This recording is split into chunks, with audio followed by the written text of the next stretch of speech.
Good morning everyone. Welcome to TS in the school. Myself Swati Mahaval. Today we start economics of class 9th. We start with chapter number 3, poverty as a challenge. Come to page number 38. Causes of poverty हम पढ़ चुके थे. This is 6th part of this video. 5th part तक हम पढ़ चुके हैं. Now we start the 6th part of this video with the topic anti-poverty measures. Removal of poverty has been one of the major objective of Indian development strategy. अब poverty है, poverty का कारण हमें पता चल चुका है, पॉवर्टी कहाँ कहाँ पर है ये हमें पता चल चुका है. तो अब किसकी ज़रूरत है? मेजर्स निकालने की कि किस तरीके से इस पॉवर्टी को रिमूव किया जाए ताकि हमारा कंट्री अच्छा डेवलप हो सके. The current anti poverty strategy of the government is based broadly on 2 plans. अब जो अभी करंट का जो एंटी पॉवर्टी स्ट्रैटेजी है वो 2 चीज़ों के ऊपर डिपेंड होता है. Number 1, promotion of economic growth. Government का फोकस किसके ऊपर होना चाहिए कि इकोनॉमिक ग्रोथ हो. टारगेटेड एंटी पॉवर्टी प्रोग्राम और एंटी पॉवर्टी प्रोग्राम बनाए जाएँ, यानी कि ऐसे प्रोग्राम बनाए जाएँ जिनसे कि पॉवर्टी को हटाया जा सके. Over a period of 30 years lasting up to the early 80s, there were little per capita income growth and not much reduction in poverty. अगर हम 30 ईयर्स के पीरियड की बात करेंगे, लास्ट 18 से अगर हम स्टार्ट करते हैं तो पर कैपिटा इनकम के अंदर थोड़ा बहुत ग्रोथ आया है, थोड़ा बहुत इंक्रीज़ हुआ है and not much reduction in poverty. लेकिन पर कैपिटा इनकम इंक्रीज़ होने के बाद लिटिल मच इंक्रीज़ हुआ है जिसकी वजह से पॉवर्टी ज़्यादा रिडक्शन नहीं हुआ है पॉवर्टी का. Official poverty estimate which were about 45% in the early 1950s remained the same even in the early 80s. अब जो पॉवर्टी एस्टिमेशन है वो कितना है? 45%. कब की बात है? In the early 1950s. अगर हम अर्ली 1950s के ईयर्स की अगर हम बात करते हैं तो वहाँ पर ऑफिशियली पॉवर्टी हमारा कितना था? 45%. Remain the same. और 80s की अगर हम बात करते हैं, 1980s की अगर हम बात करते हैं तो उस टाइम भी हमारा पॉवर्टी रेशो सेम था, 45% ही था. Since the 80s India's economic growth has been one of the fastest in the world. 80s के टाइम पे इंडिया का जो इकोनॉमिक ग्रोथ था वो सबसे ज़्यादा तेज़ था. बाकी ईयर्स, पिछले ईयर्स से सबसे अच्छी स्पीड में जो इकोनॉमिक ग्रोथ हुआ है वो कब हुआ है? 80s के अंदर. The growth rate jumped from the average of about 3.5% a year. Growth rate कितना इंक्रीज़ हुआ है? 3.5% पर year in 1970s to about 6% during the 1980s. 1970 के अंदर ग्रोथ रेट कितना था? 3.5% और 1980 में कितना हो गया? 6%. The higher growth rate have helped significantly in the reduction of poverty. ठीक है, सिंपल सी बात है कि अगर ग्रोथ रेट ज़्यादा होगा तो पॉवर्टी रिडक्शन भी क्या हो जाएगा? ज़्यादा हो जाएगा. जितना अच्छा ग्रोथ रेट होगा उतनी कम पॉवर्टी हो जाएगी. Therefore, it is becoming clear that there is a strong link between economic growth and poverty reduction. Economic growth और पॉवर्टी रिडक्शन के अंदर स्ट्रॉन्ग लिंक होता है. जितना अच्छा इकोनॉमिक ग्रोथ होगा उतना ज़्यादा पॉवर्टी रिडक्शन होगा. Economic growth widens opportunity and provide the resource needed to invest in human development. Economic growth क्या करता है? इंक्रीज़ करता है अपॉर्चुनिटीज़ को लोगों के लिए कि वो अपना अच्छे से रिसोर्स क्रिएट कर सकें. Needed to invest in human development, और ह्यूमन डेवलपमेंट कर सकें, अच्छे से रिसोर्सेज को यूज़ करके ह्यूमन डेवलपमेंट कर सकें, अच्छे से मनी जनरेट कर सकें, पैसा कमा सकें ताकि उनका लाइफ स्टाइल क्या हो सके? अच्छा हो सके. This also encourages people to send their children. अब लोगों के हाथ में पैसा आएगा तो वो अपने बच्चों को भी स्कूल भेज सकते हैं, इंक्लूडिंग द गर्ल चाइल्ड. अपने गर्ल चाइल्ड को भी स्कूल भेज सकते हैं to school in the hope of getting better economic returns from investing in education. यही सोचकर बच्चों को स्कूल भेजा जाएगा ताकि कि हम जो इन्वेस्टमेंट अपने बच्चों के एजुकेशन के ऊपर कर रहे हैं, जो पेरेंट्स अपने बच्चों के ऊपर ऐसा इन्वेस्टमेंट एजुकेशन उनको दिला रहे हैं, एक तरह का इन्वेस्टमेंट कर रहे हैं, तो उसका जो आउटपुट होगा वो आगे जाके बहुत अच्छा निकलेगा. However, the poor may not be able to take direct advantage from the opportunities created by economic growth. अब इकोनॉमिक ग्रोथ से पुअर को कोई डायरेक्ट एडवांटेज नहीं मिलता है. इकोनॉमिक ग्रोथ जो देखा जाता है वो पूरे कंट्री के सिनेरियो, पूरे वर्ल्ड के सिनेरियो में देखा जाता है. Moreover, growth in the agriculture sector is much below expectation.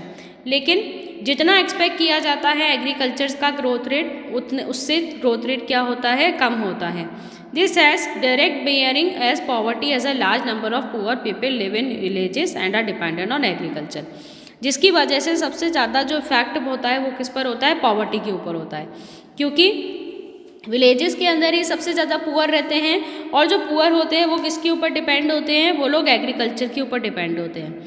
अब अगर एग्रीकल्चर अच्छा नहीं होगा तो उनका भी डेवलपमेंट नहीं होगा, वो अच्छे से मनी जनरेट नहीं कर पाएंगे, अच्छे से नहीं रह पाएंगे, उनको 2 वक्त का खाना तक नहीं मिलेगा, तो उनका डेवलपमेंट नहीं होगा। तो लार्जली जो पॉपुलेशन है हमारी वो क्या रह जाएगी, पुअर रह जाएगी। In this circumstances there is a clear need for targeted anti poverty programme. अब ये सारी चीज़ें देखते हुए गवर्नमेंट ने एक एंटी पॉवर्टी प्रोग्राम निकाला। Although there are so many schemes which are formulated to affect poverty directly and indirectly, बहुत सारे स्कीम्स निकाले गए ताकि पॉवर्टी को डायरेक्टली और इनडायरेक्टली इफेक्ट किया जाए, हटाया जाए पॉवर्टी को। Some of them are worth mentioning, कुछ तो प्रोग्राम्स बहुत ही अच्छे बनाए गए। Number 1, Mahatma Gandhi national rural employment guarantee act 2005। ठीक है, Mahatma Gandhi national rural employment guarantee act 2005 की अगर हम बात करते हैं, aims to provide 100 days of wage employment. उसका एम क्या था कि 100 डेज का वेज एम्प्लॉयमेंट लोगों को अवेलेबल कराना है to every household to ensure livelihood security in rural areas. ठीक है, वेज एम्प्लॉयमेंट अवेलेबल कराना है 100 डेज का लोगों को टू एवरी हाउस होल्ड, कि सभी हाउस होल्ड का वहाँ पर लाइवलीहुड मिल सके, उनको लाइवलीहुड की सिक्योरिटी मिल सके, यानी रहने को सबको अच्छे से लाइवलीहुड, यानी कि उनको 2 वक्त की रोटी तो मिल ही सके अगर 100 डेज का उनको एम्प्लॉयमेंट दिया जाएगा।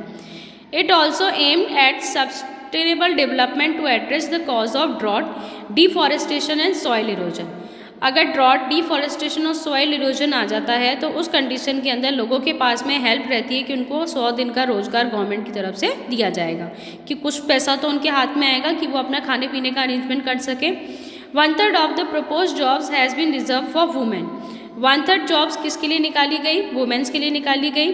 The scheme provided employment to 220 crore person per day of employment to 4.78 crore household. अब जो ये स्कीम निकाली गई थी महात्मा गांधी वाली, उसका टारगेट क्या था कि 220 करोड़ पर्सनस को एम्प्लॉयमेंट दिया जाएगा, 4.78 करोड़ हाउस होल्ड्स को। ठीक है, 4.78, 220 करोड़ से लेकर के 4.78 करोड़ हाउस होल्ड को इस तरह का रोजगार दिया गया। The share of SC/ST women person days in the scheme are 23%। अब यहाँ पे ST/SC और वुमेन का जो पर डे का जो एम्प्लॉयमेंट था वो कितना था, 23%, यानी कि जितना टोटल एम्प्लॉयमेंट लोगों को दिया गया उसका SC/ST वुमेन का सिर्फ कितना था, 23%। 23% SC का, 17% ST का और 53% किसका, वुमेन का। The average wage has increase from 65 in 2006 to 7 to 132 in 2013 to 14। अब जो एवरेज वेज था वो इंक्रीज़ हो गया 65 2006 से 7 के अंदर और 132 2013 से 14 के अंदर। रिसेंटली इन मार्च, अगर हम मार्च 2018 की बात करते हैं, the wage rate for unskilled manual workers has been revise. जो अनस्किल्ड मैनुअल वर्कर्स थे उनका वेज रेट क्या हो गया, इंक्रीज़ हो गया, चेंज हो गया। State wise the range of wage rate for different state and union territories line in between ₹281 per day to ₹168 per day. अब यहाँ पर जो वेज रेट है वो स्टेट और यूनियन टेरिटरीज का क्या है, अलग अलग है। 281 पर डे तो किसके लिए, हरियाणा के लोगों के लिए, और 168 पर डे किसके लिए, बिहार और झारखंड के लिए, क्योंकि पॉवर्टी सबसे ज़्यादा कहाँ पर है, बिहार और झारखंड में। जहाँ पॉवर्टी ज़्यादा होगी वहाँ पर क्या होगा, कम वो होगी, कम पैसों के अंदर ज़्यादा चीज़ें मिल जाएगी, वहाँ पर इन्फ्लेशन कम होगा। नेक्स्ट है प्राइम मिनिस्टर रोजगार योजना। अगर हम प्राइम मिनिस्टर रोजगार योजना की बात करते हैं, it is the another scheme which was started. कब स्टार्ट हुई थी ये, 1993। एम क्या था इसका, to create self employment opportunity. क्या क्रिएट करना, सेल्फ एम्प्लॉयमेंट अपॉर्चुनिटीज़ क्रिएट करना for educated employed youth in rural areas and small town. किसके लिए, एडुकेटेड अनएम्प्लॉयड यूथ जो थे रूरल एरियाज और स्मॉल टाउन्स के अंदर, उनके लिए एडुकेशन अवेलेबल कराना। They are help in setting up small business and industries, और उनकी हेल्प कराना छोटे छोटे बिजनेस और इंडस्ट्रीज सेटअप करने के लिए। Rural employment generation programme was launch in 1995। अब जो ये रूरल एम्प्लॉयमेंट जनरेशन प्रोग्राम था वो कब लॉन्च किया गया, 1995 के अंदर। The aim of the programme is to create self employment opportunities. इसका एम क्या था कि सेल्फ एम्प्लॉयमेंट अपॉर्चुनिटी क्रिएट कराना इन रूरल एरियाज़ और स्मॉल टाउन, दोनों एरियाज़ के अंदर सेल्फ एम्प्लॉयमेंट मतलब लोगों को सेल्फ एम्प्लॉयड कराना कि वो अपने आप से खुद से वो पैसे जनरेट कर सके, खुद से कोई वो ऐसा काम कर सके कि पैसे कमा सके। A target for creating 25 lakh new jobs has been set up for the program under the 10th 5-year plan. Target इनका क्या था? 25 लाख नई जॉब्स ढूंढना has been setup for the programme under the 10th 5-year plan. 5-year plannings जानते हैं आप लोग, जो 5 साल की गवर्नमेंट प्लानिंग करती है। तो 10th वाली जो 5-year प्लानिंग जो थी उसके अंदर टारगेट क्या था कि 25 लाख नई जॉब्स लोगों को अवेलेबल करानी है। स्वर्ण जयंती ग्राम स्वरोजगार योजना, अब दूसरी एक योजना की 3rd नंबर की जो योजना है उसका नाम क्या है? स्वर्ण जयंती ग्राम स्वरोजगार योजना। कब लॉन्च हुई थी? 1999 में। आप लोगों को लर्न करना है कि कौन सी योजना किस ईयर में लॉन्च हुई थी और उसका एम क्या था, क्या टारगेट था, किस पर्पज़ से वो बनाई गई थी। क्लियर? ये पूरा आपको लर्न करना पड़ेगा। स्वर्ण जयंती ग्राम स्वरोजगार योजना लॉन्च हुई थी 1999 में। अब क्या था इसके अंदर? The programme aims at bringing the assisted poor families above the poverty line by organising them into self help group. अब जो लोग पॉवर्टी लाइन के अंडर आते हैं उनको ऊपर लेके आना किसकी मदद से? सेल्फ हेल्प ग्रुप की मदद से, through a mix of bank credit and government subsidy. ठीक है, उनको क्या दिलाना? बैंक क्रेडिट दिलाना, यानी बैंक में पैसे उनको दिलाना, बैंक में उनके क्रेडिट देना, पैसे देना, जैसे 1000, 2000, 3000 रुपये पर मंथ का। एंड गवर्नमेंट सब्सिडी, और गवर्नमेंट उनको क्या देगी? सब्सिडी, छूट दी जाएगी उनको अंडर द प्रधानमंत्री ग्रामोदय योजना। अब 4th योजना जो थी वो क्या थी? प्रधानमंत्री ग्रामोदय योजना। लॉन्च कब हुई थी? 2000 के अंदर। Additional central assistance is given to states for basic services such as primary health, primary education, rural shelter, rural. अब क्या क्या फैसिलिटीज़ दी गई थी? Now listen. प्राइमरी हेल्थ उनको अवेलेबल कराना लोगों को, ठीक है। प्राइमरी एजुकेशन उनको अवेलेबल कराना, जैसे 5वीं तक पढ़ाना है, पढ़ाई देना उनको। रूरल शेल्टर, गांव के अंदर उनको घर अवेलेबल कराना। रूरल ड्रिंकिंग वाटर, साफ पानी की व्यवस्था कराना। एंड रूरल इलेक्ट्रिफिकेशन, और गांव के अंदर, रूरल एरिया के अंदर इलेक्ट्रिसिटी उनको देना। अनदर इम्पॉर्टेंट स्कीम, दूसरी जो इम्पॉर्टेंट स्कीम थी वो क्या थी? अंत्योदय अन्न योजना। कौन सी स्कीम थी? अंत्योदय अन्न योजना, about which you will be reading more in the next chapter, जिसके बारे में हम नेक्स्ट चैप्टर में पढ़ेंगे। The results of these plans, अब ये जो गवर्नमेंट ने प्रोग्राम्स चलाए उसका क्या रिजल्ट निकला? Is has been mixed. One of the major reason for less effectiveness is the lack of poor implementation and right target. अब मैंने आपको इसके प्रीवियस वीडियो के अंदर बताया था कि गवर्नमेंट पॉलिसीज़ तो बना देती है, लेकिन उन पॉलिसीज़ को इफेक्टिवली लोगों को दिया नहीं जाता है, उसका बेनिफिट लोग नहीं उठा पाते हैं। ठीक है, जो अथॉरिटी जिनको अथॉरिटी दी जाती है इन पॉलिसीज़ को लोगों को अवेलेबल कराने की, तो वो जो ऑफिसर्स होते हैं, वो जो ऑथोराइज पर्सन जो होते हैं, वो लोग लोगों को उनका हक नहीं दे पाते हैं। उन जो गवर्नमेंट बेनिफिट उनके लिए अवेलेबल कराती है वो बेनिफिट उन तक नहीं पहुँचा पाते हैं, जिसकी वजह से जो इसका टारगेट था उस टारगेट के अकॉर्डिंग ये अचीव नहीं कर पाई थी policies. Moreover there has been a lot of overlapping of scheme, और एक के बाद एक स्कीम गवर्नमेंट निकालती गई, तो लोगों को समझ में ही नहीं आया कि कौन सी पॉलिसी हमारे लिए बेनिफिशियल है, किसका हमें फ़ायदा उठाना है और किसका नहीं। Despite good intentions the benefit of these schemes are not fully reach to the deserving poor, और जिनके लिए ये पॉलिसीज़ निकाली गई थी उनके लिए ये बेनिफिट उन तक नहीं पहुंचाया गया। Therefore the major emphasis in recent years is on proper monitoring of all the poverty alleviation programmes. इसीलिए प्रॉपर मॉनिटरिंग की गई, वापस से इनको रीप्रोग्राम किया गया, प्रॉपर मॉनिटरिंग कंट्रोल किया गया गवर्नमेंट का कि जो पॉवर्टी एलिविएशन प्रोग्राम है वो अच्छे से रन कर रहे हैं या नहीं कर रहे हैं। Next, the challenge ahead. Poverty has certainly decline in India, poverty rate धीरे धीरे डिक्लाइन होने लगा, but despite the progress poverty reduction remains India's most complaining challenge. India के लिए सबसे बड़ा प्रॉब्लम क्या है? पॉवर्टी, और यही उसके लिए बहुत बड़ा चैलेंज बन के खड़ा हो गया है कि कैसे इंडिया को इसको हिट करना है। Wide disparities in poverty are visible between rural and urban areas and among different states. अब जो वाइड डिस्पैरिटीज़ थी पॉवर्टी का वो सभी जगह देखा जाता है, कहीं पॉवर्टी रेट ज़्यादा होता है, कहीं कम होता है। जैसे रूरल एरियाज़ के अंदर पॉवर्टी ज़्यादा होती है। क्यों होती है? मैंने आपको रीज़न बताया था, क्योंकि most of the persons are dependent on agriculture and agriculture is not, वहाँ पर एग्रीकल्चर नहीं है, इरीगेशन की वजह से प्रोडक्टिविटी ज़्यादा नहीं हो पाती है, जिसकी वजह से लोग पुअर रह जाते हैं।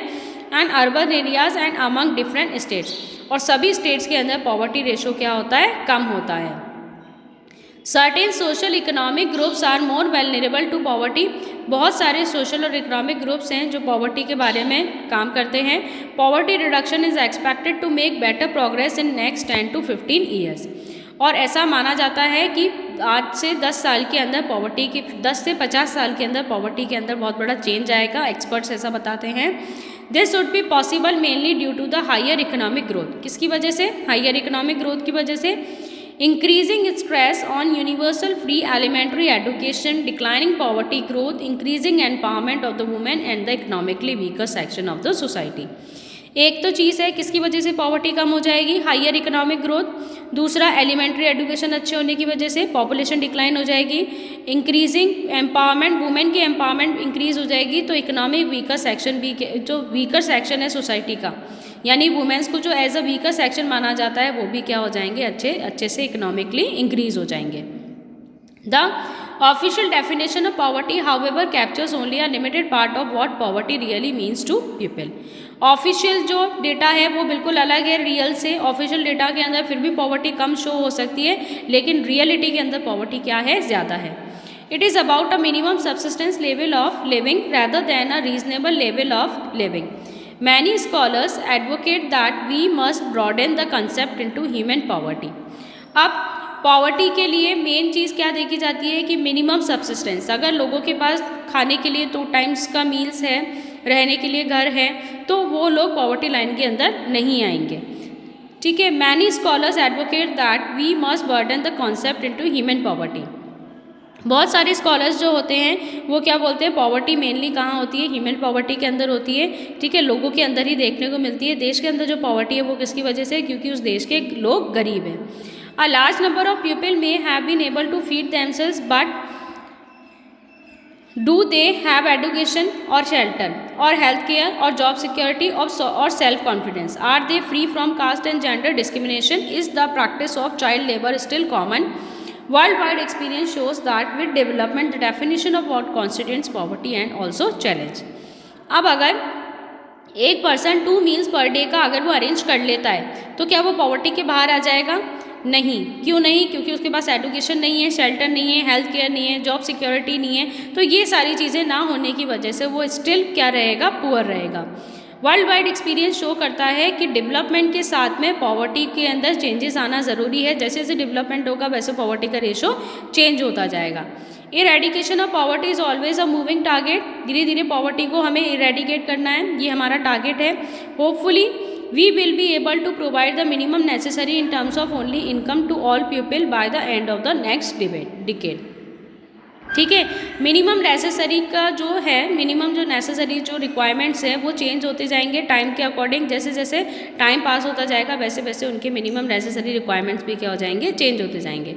But the target will move on for many of the bigger challenges and still remain providing health care. ठीक है, मील्स उनको दे दिए, मील्स अवेलेबल करा दिए। अगर गवर्नमेंट 2 वक्त की रोटी का अरेंजमेंट करा देती है कि लोग कोई भी पुअर ना रहे, कोई भी भूखा ना रहे, तो उसके साथ में गवर्नमेंट को ज़रूरी है कि उनको हेल्थ केयर अवेलेबल कराना, एजुकेशन देना, जॉब सिक्योरिटी देना, जेंडर इक्वलिटी देना, डिग्निटी बनाना पुअर की, तभी वो लोग अच्छे से फ्रीली इंडिया के अंदर, सोसाइटी के अंदर रह सकते हैं। These will be even bigger task, लेकिन ये गवर्नमेंट के लिए क्या है? बहुत बड़ा टास्क है। तो बहुत लंबी लड़ाई है, बहुत टाइम लगेगा इस लड़ाई को जीतने के लिए, और गवर्नमेंट को ऐसे करते ही रहती है, ऐसे प्रयास करती ही रहती है कि हम पॉवर्टी को इरेडिकेट करें और कंट्री को बहुत अच्छा डेवलप करें।